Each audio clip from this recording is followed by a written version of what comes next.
I have spent my career looking for diagnoses that other people struggle to make. And people will say, Dave, you see all the cool cases. Okay? I want to tell you a story. A young woman comes in to me. The chief complaint is rash with their period. So you know I'm an emergency doctor, so rash during your period, I'm thinking she's got toxic shock, really cool, really excited to see her. But she says to me, yeah, I get this with my period every year for 18 months. Every month. So I said, well, you can't get toxic shock every month. You're no longer exciting to me. Every month you get a rash. Yeah. Can I see the rash? Oh, I don't have it anymore, doctor. So why are you here?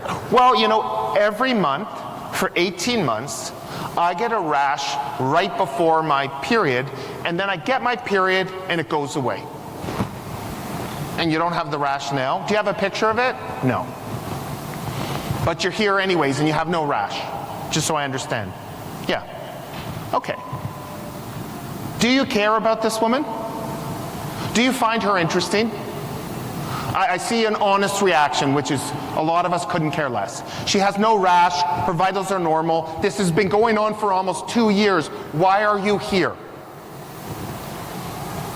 Now, Michael DeBakey would say, no physician can diagnose a condition she never thinks about. DeBakey never had the internet. So what I did, because I thought she was interesting, is I go to Google and I type in rash that occurs before menstruation. And it shows... Mr. David, you have 2 more. I'm going to go a bit longer. Okay. It shows that she has something called autoimmune progesterone dermatitis. Have any of you heard of this? No. So I walk in the room. I said, oh, sorry about that. You have classic APD. It's classic. Once you see it, you'll never miss it. Your options are either we take out your ovaries, but that seems drastic, or maybe you see your family doctor and go on the birth control pill. But it's classic. What the point of this story is if you want a fruitful academic career, you must be curious. If you're not curious, then you become average. You don't diagnose zebras. I had no idea what this condition was. I may never see it again. But by typing 4 words on Google, I was 100% confident I made that diagnosis. Wild. I leave you with one final case. This happened this summer. We had a lot of viral illnesses, and I got called to see an 8-year-old boy. He was wearing Spider-Man pajamas, and it was a febrile seizure. Is anyone nervous to see a febrile seizure? We got this. We see this pretty often. Temperature was 38.5. Apparently hasn't been well for 3 or 4 days. Parents brought him into the resus room, or to the room. He had had a seizure with EMS and another seizure. So I went to see him, getting a little bit of the story from the paramedics, getting a little bit of a story from the family, and all of a sudden, he has a cardiac arrest. I've run a lot of arrests in my career, but I can count in one hand, and not even all of it, the number of arrests I've run in children. And I can't count any of them that I've seen talking to me who've arrested. My brain was like mush. There are all these formulas you knew for ET tubes and chest tubes and medications. My brain was nowhere. I pulled out this Breslow tape and I ran this arrest. And you know, with adults, we take so much pride. We don't ask for help in a cardiac arrest because they're kind of supposed to die if they're 90 and have a cardiac arrest. But the pediatrician came down. I was running this arrest, and she said, why don't we call the intensive care pediatrics at the other hospital? Because I didn't have pediatric ICU at my hospital. And they walked me through that arrest. And I did everything I could. And we did everything we could. And I knew where this was going. And I looked at the wall for something that I've done so many times in my career, and the parents were in the room, and I couldn't say the time of death. I couldn't say that number, and I still can't say that number. I didn't know what to say with these parents of this 8-year-old here. So I just kind of said, you know, I didn't say the number. I just said, okay, we can stop. I didn't know what to do. And then, you know, you haven't seen a patient for an hour and a half. Someone comes to you and says, I've had back pain I've been here for 9 hours and I've had back pain for 2 years, and somehow you have to smile and you have to pretend that that didn't affect you. And then a nurse says to you, Dave, our nurses are really upset about this situation. Do you think you could do a debrief? And it's as if we're supposed to be immune to this. Because we're doctors, we're not supposed to be affected by an 8-year-old boy who dies. But the nurses are. And I said, I'm the same as you. Hug your child. I don't know what else to say. Everyone did well. Life is very short. It's very tragic. You will never forget this kid. I can think about every kid I've lost. I know all their faces. It's just what we do. And how do we get through 20 years, 40 years? Is you need to have a team of support. Sarah Gray, who's the one who is in the front, came up with this concept of having failure friends. You need to know people in your group that you can call when life's crappy. And you might need a failure friend for your marriage. You might need a failure friend for your divorce, for raising children. I have so many failure friends. And you need a failure friend for when that patient didn't turn out the way you wanted to, and you feel gutted and you feel crap. How many of you have a mentor? How many of you are a mentor? Good. These are my 2 mentors. This year, they both retired. I feel like an orphan. I've lost the 2 people. And I remember saying to Anil once, I said to him, how can I thank you for what you've done to help my career? You know, I was trying to see, does he drink? Does he like chocolates? Does he like golf? And he said to me, David, one day you will be in the same situation as me. And what I would ask is you give back to that resident, to that staff, and then you will pay me back. Pay it forward. We've all had wonderful mentors that have pushed us forward. The greatest compliment to them is to emulate them and to give back to those who are the future of your profession in your country. So what can I say to wrap up this unbelievable conference and this unbelievable day at WASM? If you want to save lives, teach. You learn things at conferences, bring them home. Teach to your environment. You will make a difference. You have to learn to listen. We have 2 ears and 1 mouth, which means we're supposed to listen twice as much as we talk. Listen to patients. Probably more importantly, listen to nurses. Be curious. If you want to be an average doc, you're already there. If you want to be a great doc, be curious and push the envelope. And if you're not a mentor, seek mentorship and be a mentor. And thank you very much for your time.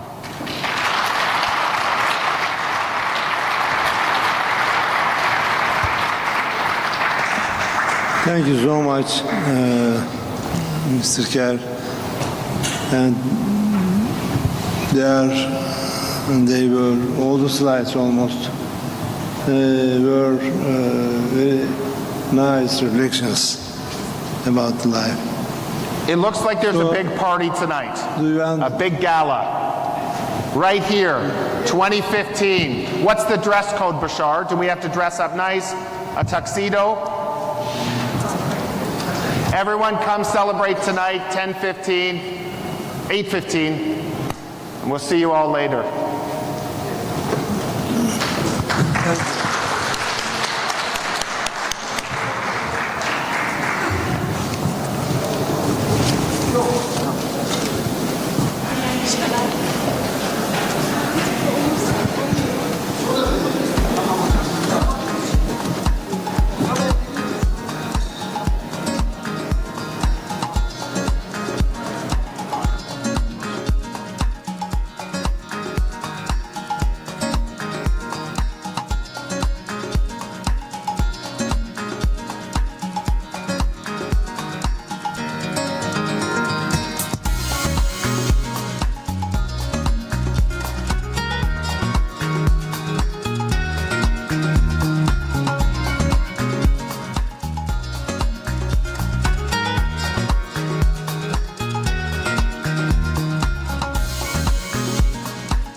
Intercontinental trauma drill in December between Singapore and US.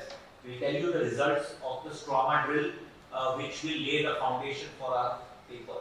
So we are going to do the experiment of trauma alert and see where we fell off course, and then we will start building the evidence, and we plan to, before the next meeting, have the trauma alert published out. It will be published at the same time in two journals. So Eurasian Journal of Emergency Medicine, which is now a WASM journal, it will be going to PubMed next year, and our Journal of Emergency Trauma and Shock will publish those papers. We'll ask JTEC whether they would publish it. So the more the journals publish it simultaneously, the more it will look nice. So JTEC can also consider this is the Qatar Emergency Trauma and Acute Care Journal. So that's where we are right now for collaborative work. So I commend Dr. Fatima. Fatima is coming back to us after a couple of years, and Dr. Desi. One thing you might want to think about, Sandra, is just a similar protocol for cardiac arrest and trauma, because That is that had been, you see the single car MVC be up into a tree, and the trauma surgeons and the emergency physicians need to work closely with that, especially when it turns out to be a sensitive or something. So we'll call it cardiac arrest and trauma survival, CATS. Cat trauma. I think that will be it. Yeah, I think it will be good. So we need that. So trauma is being done by Dr. Fatima. If your Ayman would like to take cat trauma, then we can work. Yeah. So we'll have to do a sim drill. So we'll plan that drill also.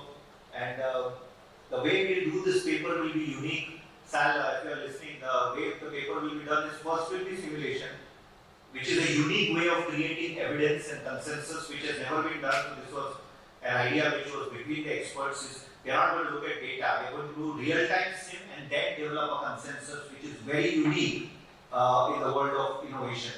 So we will look at the challenges which happened in the sim drills, and then we will find the answers to those questions and write a consensus framework document, which is more legitimate for real-time patient care. Not based on published data, but on real-time data, and then this also challenges.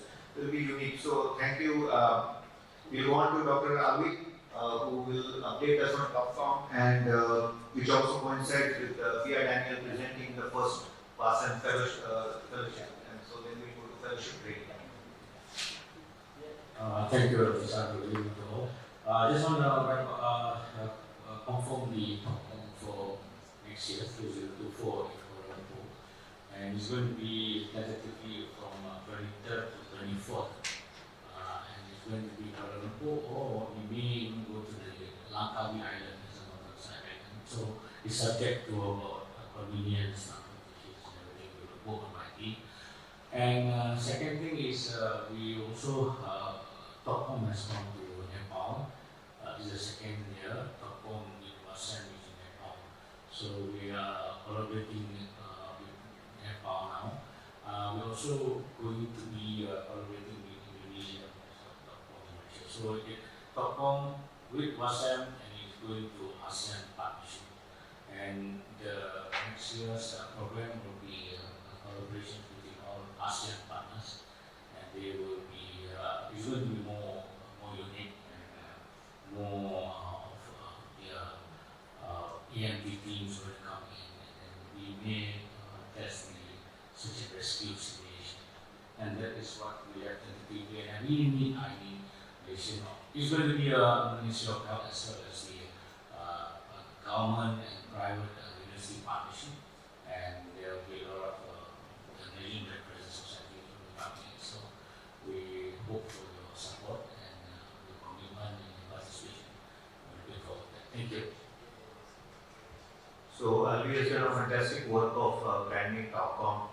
So Topcom will, the national Topcom Global WASM Topcom always happens once a year in the early rainy season, so in June, July. It will always happen in Malaysia, so if people want to participate, they can. But we are also conducting sessions to build the preparedness in Indonesia, in Nepal. We are going to come up with a Turkish version soon, so that we can offer it in Turkey, because it's uniquely one of the biggest WASM's initiative is to bridge the linguistic barrier. So we are going to work on the linguistic barrier. Dr. Mizobata could not come because of his, he was not feeling well, but Dr. Mizobata is also going to work with us. And we have some presence in Korea through Dr. Salvatore. So we are going to bridge the barrier of linguistic divide when it comes to research, education and patient care. That should be a very big part of WASM's agenda, is that we have to reach out to our colleagues in Africa which speak different languages. Turkey, we have already reached out, Japan, Korea, China, where they speak different, Russia, we speak different languages, but we need to be able to bridge research and take them to a certain level where there could be learning and collaboration. So that's what Topcom is doing. We are helping Nepal, we are supporting Nepal in fact. We must commend the leadership of the women leaders of Nepal who have taken this leadership to establish emergency medicine. They are trying to establish the board there. They are trying to build science in Nepal, and that's a very big achievement. I also want to inform the board that the Female World Women Leaders Conclave was a blockbuster event today, and Dr. Pierre Daniels has informed me that they are going ahead with the Female Leadership Academy for Medical Excellence. Will be established at the WASM. So we have two new alliances coming up in WASM, which will be the two new pillars, which will be in WASM, which we will announce. So the Female Leadership Academy will be one of those pillars. There will be a wellness pillar. So from 4 we will be expanding to 6 pillars, and the 7th pillar, Dr. Althani Vansi confirmed of the critical illness and injury. So we are literally in our 10th year, we have doubled our pillars, and that is a very big achievement for the group when it comes to things. I would like to request the board, one thing is the agenda item is to think before the paper and start publishing more articles collaboratively with WASM names. So that is very, very important, that it has to be the World Academic Council statement on this meta-analysis or this joint studies and surveys. So that will be very important. So when the trauma study or the CAT study will be published, it will be a WASM initiative. So things like this, try to come up with white papers, documents which can be published. We have access to journals.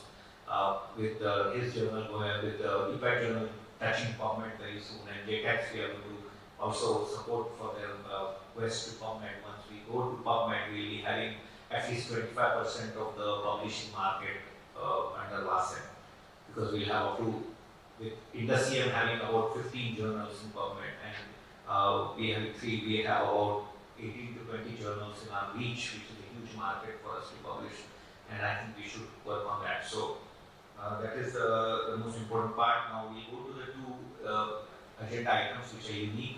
One is the WASM Disaster Fellowship, which is very kindly being given under the WASM name, and the WASM Collaborative Fellowship in Qatar for trauma critical care for nations where trauma critical care has to be built. So I will first give to Dr. Hassan Thani and the others. Thank you. This actually fellowship, as you remember, we discussed it so many times. It's a mini fellowship. The plan was currently have a full fellowship, which is actually 2 years, critical care fellowship in trauma. But that's a different fellowship. This is a fully paid and sponsored fellowship. Whereas the Berry fellowship is actually planned to have exposure to the trauma system from pre-hospital all the way to rehab. It's a 2-month fellowship, and we actually secure the financial support for it for 12 candidates per year. We secure also the approval for accommodation. We stuck with the license. The license is an issue, and we try to see if we can get a license that allow observership rather than a full training. So we are negotiating with medical education for observership rather than full fellowship, and that's the hurdle that we're trying to come over. But the others are already aligned, the curriculum and everything is set for more than 2 years now. Unfortunately, it's just the licensing issues which is we're trying to solve it, and hopefully when it's solved, we're trying to medical education, then we should start soon. So, Thank you. thank you, Doctor. So, Dr. Asani, once the fellowship is announced, we will work on the agreement that Vasan, the conduit that Vasan will publicize it on the website, and the selection will be jointly done to make this happen. Because I think exposure to an American-style trauma system, which is so uniquely and Joint Commission approved, ACGMI approved, existing in Qatar, will be very big for Asia and Africa. I think that is very, very important, because we need the support also to develop emergency and trauma system in the whole of Africa. That is also a very big area of need right now, and a very big area of growth where we could make a difference. We have our partners, Dr. Joe Bonin, Anna, Dr. Boten, who could not get a visa to come to Turkey. They were trying to get a visa because they have to, there's a process, a paper visa. So we have our presence in Ethiopia, Kenya, and I am going to have a meeting with the Kenyan Health Minister soon, so we are going to have a presence there in a very big way. And I think that mini fellowships like this, and this one, what PI is going to present is going to make a huge difference. So I think observer model also will work. Tomorrow, if it works out to be a clinical model, that also works. But we are just getting exposure to the research division led by Dr. Almenia and seeing what you do and understanding the processes is very important. Clinical skills they can do in their country, but the process management, operations management is very, very important. Before I go to Dr. Qazi, I'll tell you, in my experience in our studies conducted across the world, we realized that the greatest problem to developing emergency medicine was the lack of understanding of operations management. Everybody knows how to manage a trauma, everybody knows how to treat a chest pain. They just didn't know that ER has something called, and trauma has something called operations management. There's something called as patient flow, there's something called as metrics, there's something called a movement. They just did not know. And it took me 18 years to realize that all our work on training them on clinical systems was a waste, because 90% of the world of non-emergency medicine and trauma does not understand how to operate a trauma center or operate an emergency department. You'll be shocked, Dr. Afghani. All this ADLS is of no use. It's of no use. They just don't know how to operate it. They just don't know how to run it. They don't know process management. They don't know metrics given care. They don't know how to audit it. It's unique. And there are countries where they are doing color coding system. But that's only to get in.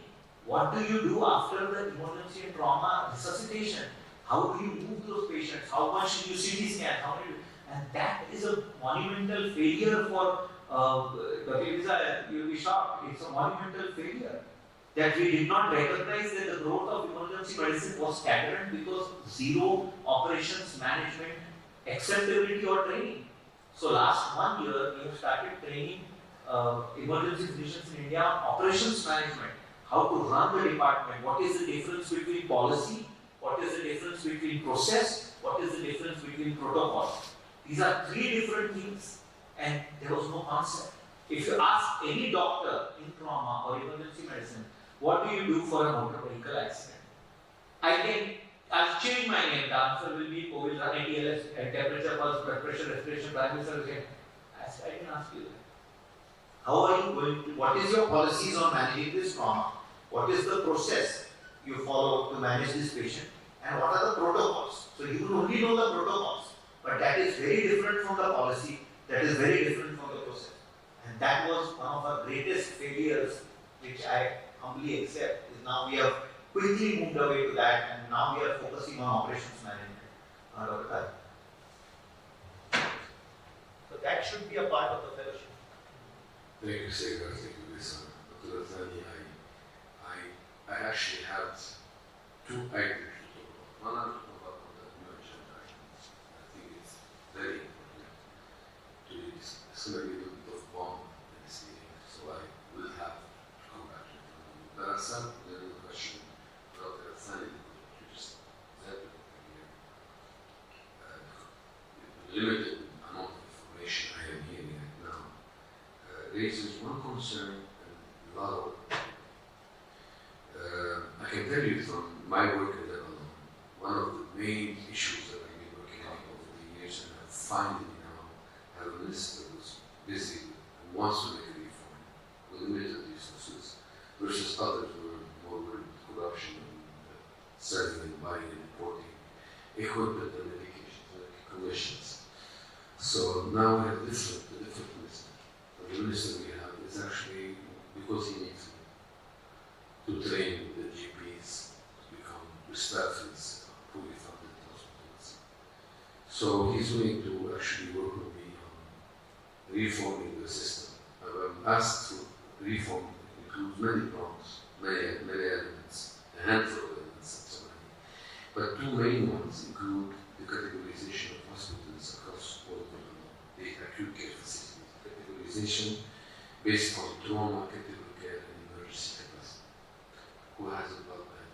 Is the blood bank really a blood bank, just for instance?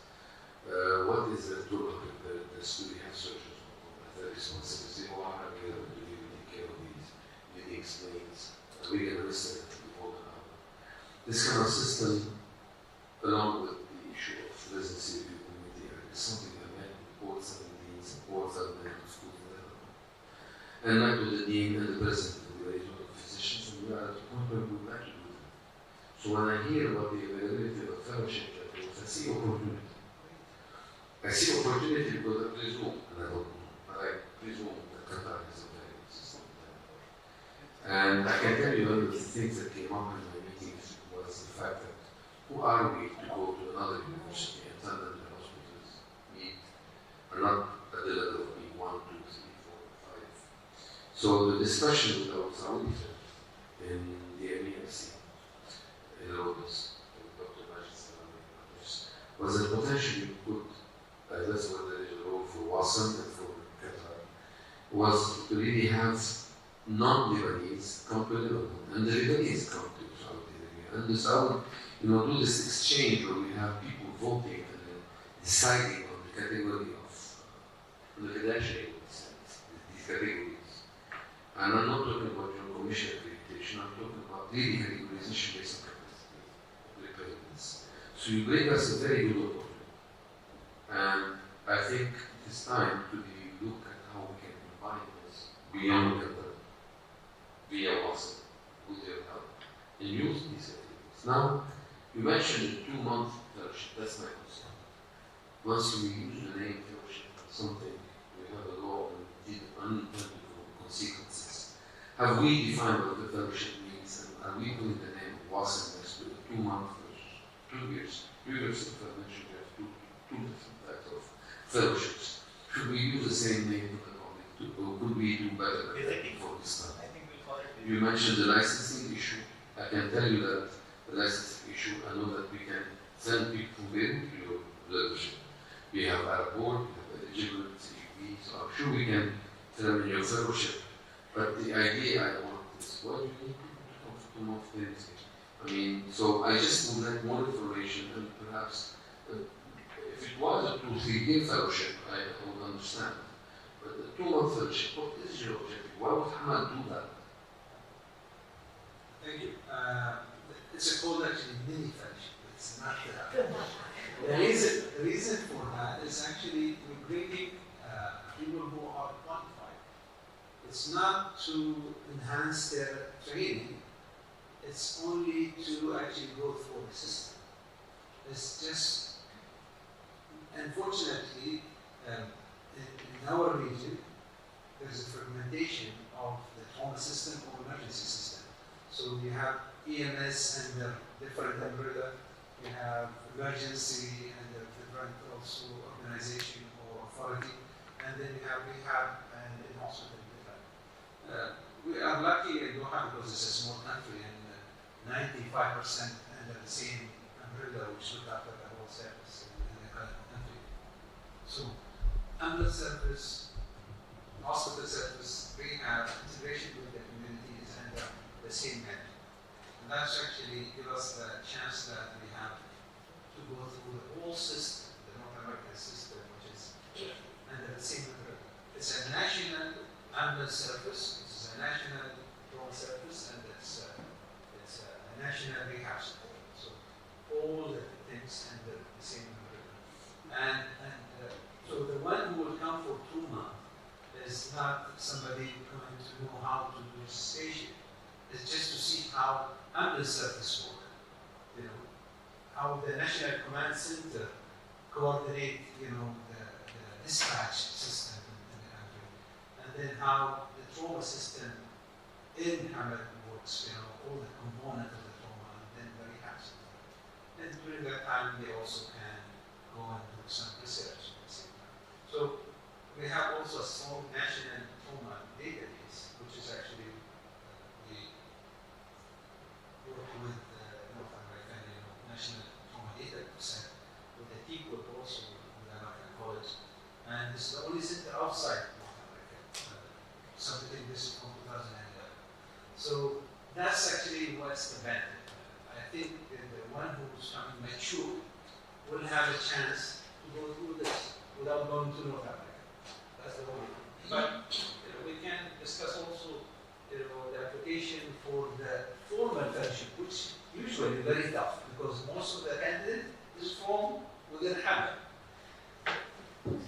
It's too old, but it's very difficult. Thank you. Yeah. Can I just say one thing related to that? Before I went to Jefferson, I was at Penn, and they had an observership, and it was doctors from Sweden who came over, and I believe they stayed for 2 months, and they were trauma surgeons in Sweden. They were coming over to to simultaneously learn about how our systems work, what our patient flow is, how our helicopter transport system, and then also to observe and do simulation in penetrating trauma, because they saw so little penetrating trauma in Sweden at least 10 years ago. I think that's changed a little bit. So it's just something to think about. And Bill Schwab or John Pryor, I'm sure would be willing to talk about just some logistics in their experience. Maybe PI speaking.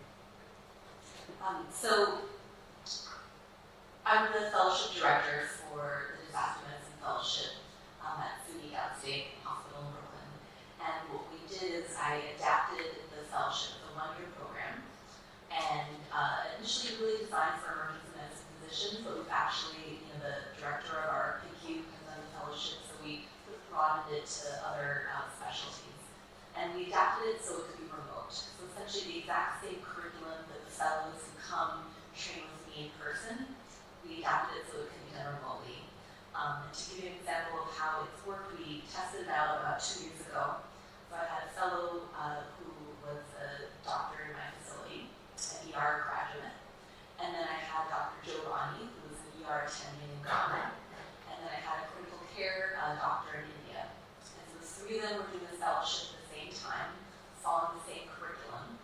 And so the beauty of doing it this way is that every sort of assignment they would do would be tailored towards their facility.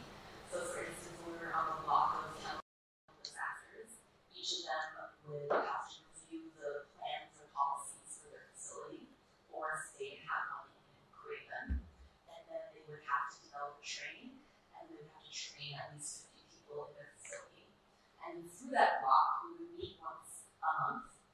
each fellow would then present sort of what their institution was doing. So not only were the fellows learning the knowledge, but the institutions they worked for were benefiting, were getting a new plan, were getting staff trained, and they were learning from each other and seeing, okay, what's the difference between the policies in New York, in Ghana, and India.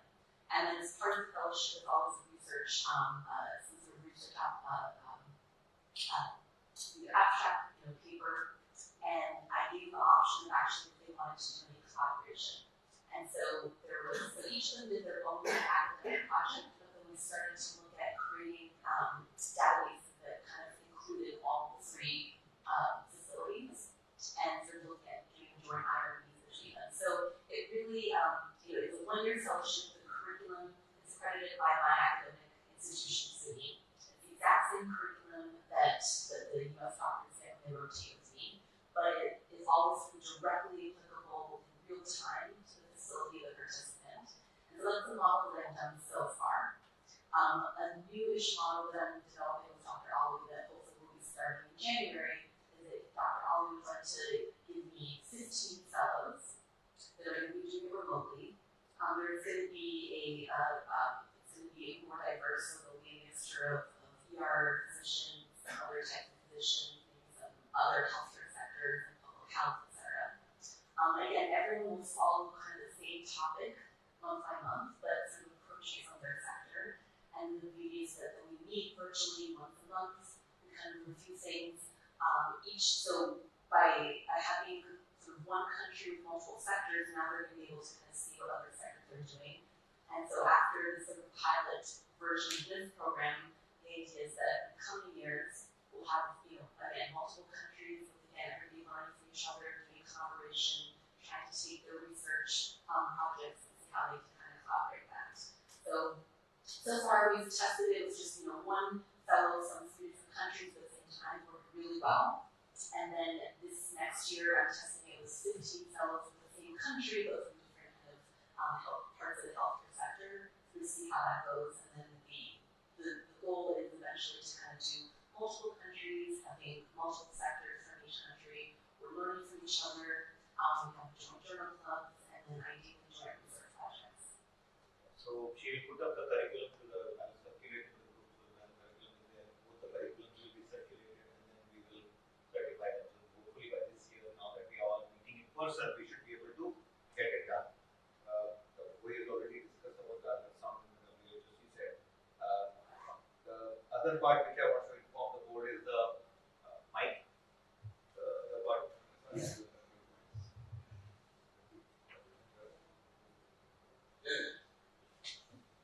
So for point of care ultrasound, so few things is we can first is networking of the focus leaders of each country. I think we need to identify from each country and we can make a network within the WASM which can be strong.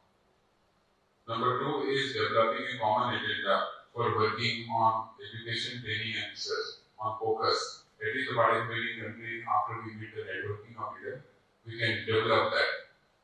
Third is the scope of practice, which is very important for doctors, nurses, and also how we can bring sonography to undergraduate medical education. These are the 3 things because there is availability across the world. If you see developed, especially US, they already brought into undergraduate medical education when you're learning sonoanatomy, sonophysiology. When you go to clinics, they are learning point of care ultrasound.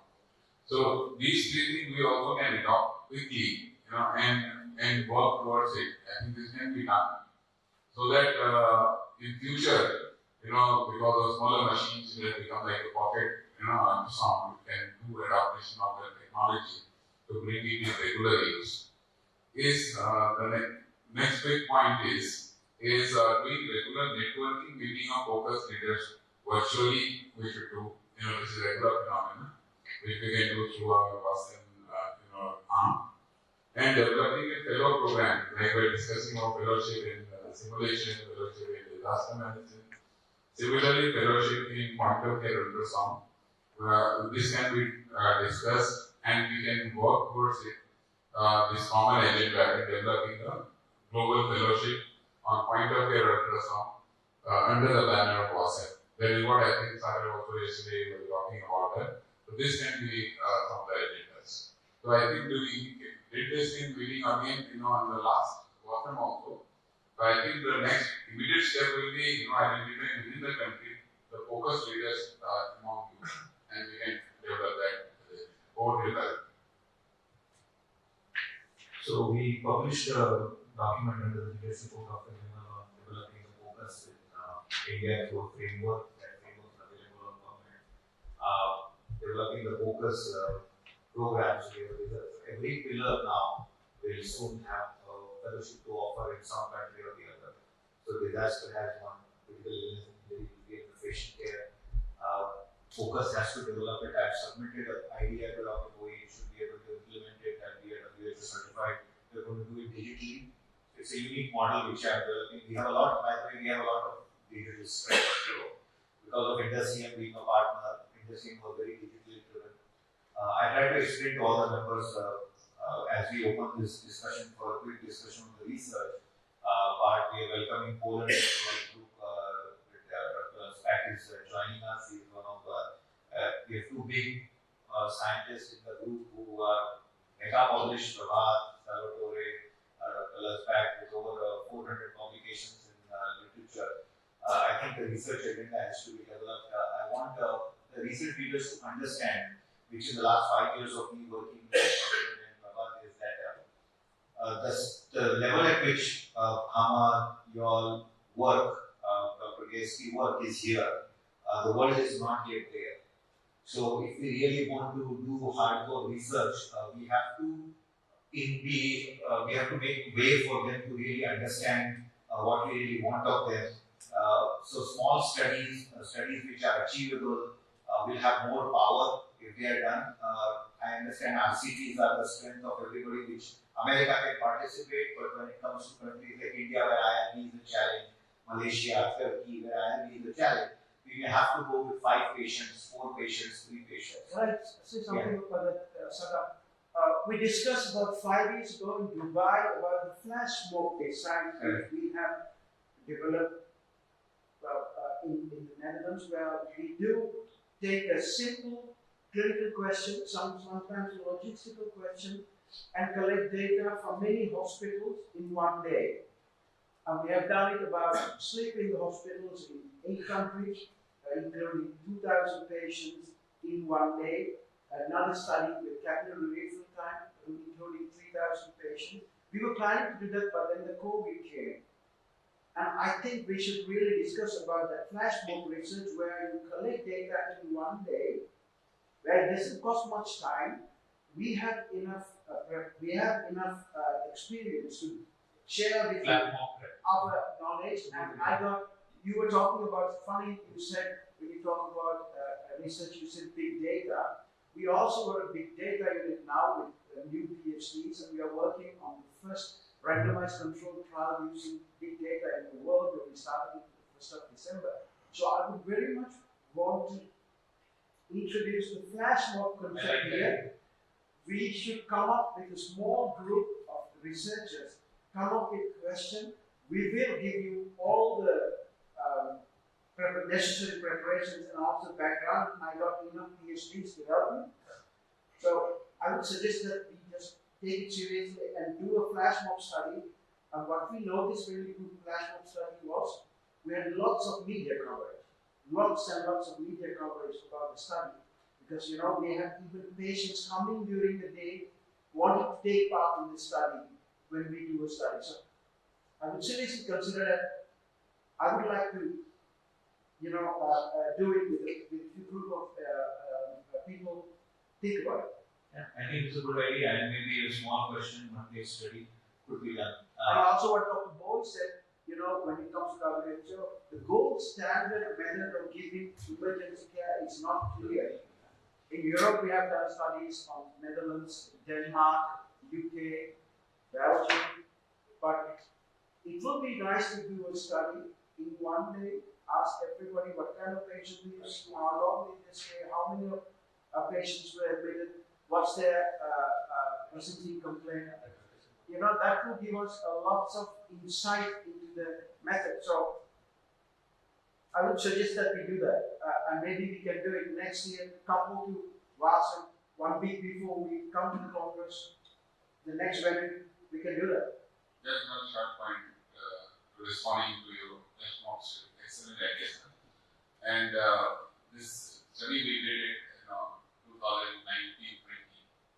the 24-hour study in the ED across 100 facilities of India, both at the tertiary care, 50 tertiary care and 50 district hospital in the emergency department, and that is now published in the Planning Commission document. So that is helping our government to make the policy national.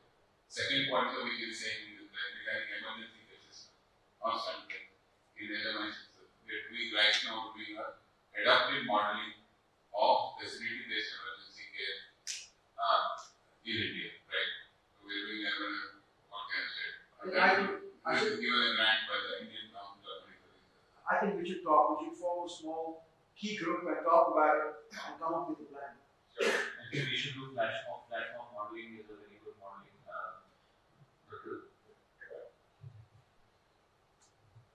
Sure. This is a great idea, and I think we can cooperate. If you are ready, or I will scan the all contacts and maybe send you the email about cooperation, because firstly, cooperation also with many hospitals, even looks like my company has on 15 hospitals in Poland. And besides, I think I'm good in meta-analysis, so if you in future you will have some ideas for meta-analysis, I can contact it together with you, and then, for example, send to you to create some draft, and it will be also fast way to increase the number of publication. And I think, as we sitting here, if we publish any articles, maybe we will agree that from today we will also sign the affiliation of Vasan with our names, and for example, after the full name of the list, we should put that this is the team of Vasan. Yeah, it's like what we do is we have lots of collaborators. We give them all collaborators, so they will all get the qualification of format.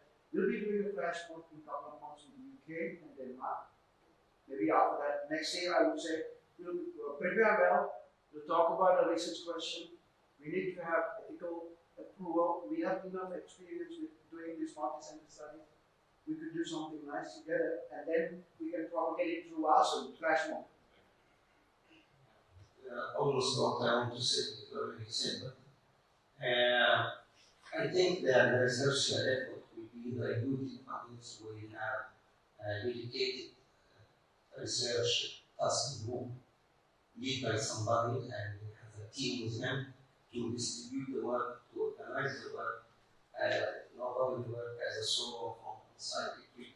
And also this will be dedicated to have at least every 6 months one paper published, and it will be, we are the host will be on the Western Reader, and will be seen by the whole Western Task Group. And this will open the gate for the future. We can have fellowship and data research will not need license, and it will be easy if we discuss the group of research and read the fellowship and fellowship.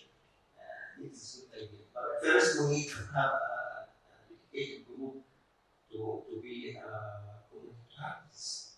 So I'll create an email group between the three. Anybody who wants to join can join, and then we'll distribute the work. And we can offer PhDs also. In our institute also, we can offer PhD to students who want to come and do research.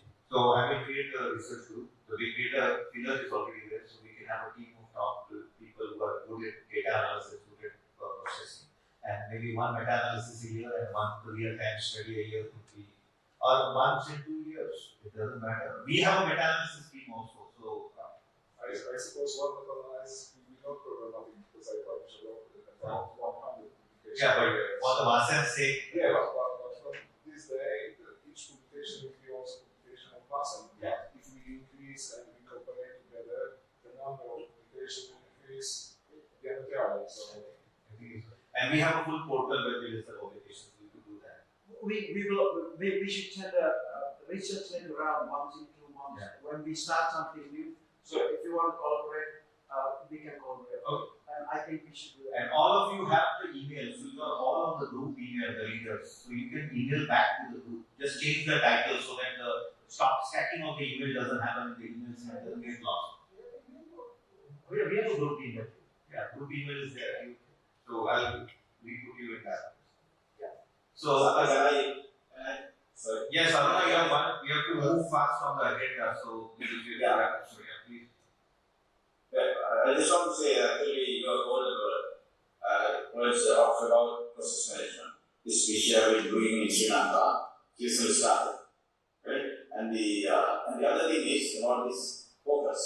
Although we could not come there physically with our economic position, but we have enough expertise and we can train many people from different parts of the world, provided you allow you give them some scholarship and some other side. Because Sri Lanka money is very cheap now, right? So in that case, you can organize many training programs.